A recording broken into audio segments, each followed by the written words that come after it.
Un estintore staccato dal muro e lanciato con furia nella sala d'attesa del pronto soccorso dell'ospedale San Bortolo di Vicenza con la pretesa di essere visitato immediatamente.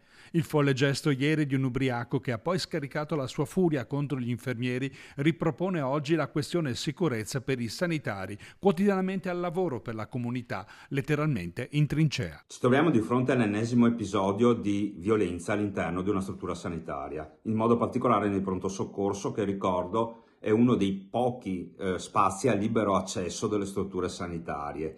Qui va rafforzata sicuramente la sorveglianza, perché è un problema da un punto di vista sindacale assolutamente di sicurezza sul posto di lavoro. Provvidenziale l'intervento dei Ranger, della sicurezza interna e successivamente delle forze dell'ordine che hanno preso in carico il soggetto, evitando che personale del pronto soccorso e anche tutti gli utenti che a quell'ora affollavano le sale d'attesa potessero riportare dei danni. I casi di aggressione degli ospedali sono in crescita esponenziale.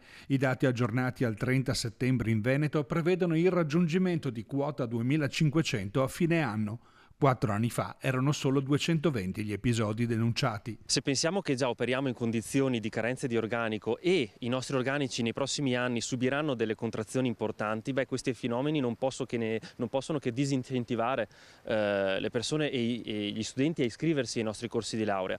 Un altro dato: 3/4 delle borse di studio della medicina d'urgenza e emergenza sono rimasti scoperti. Quindi veramente ci troviamo a forte rischio che un giorno un cittadino arrivi in un pronto soccorso e trovi le porte chiuse perché non c'è il personale. Uno scenario inquietante che va scongiurato. La realtà vicentina si pone in una posizione media a livello nazionale per quanto riguarda rischio e pericolosità, ma occorre assolutamente fare di più.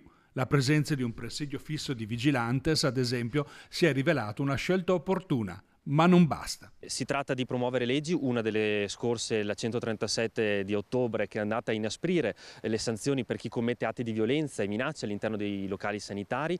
Oltre a questo un piccolo elogio a quella che è questa azienda. L'azienda Ottoberica ha da poco messo in atto all'interno del pronto soccorso un ambulatorio in più volto a sgranare quello che è il pronto soccorso da quelle che sono le urgenze lievi, riducendo le permanenze in pronto soccorso e in questo modo anche disincentivando episodi di violenza.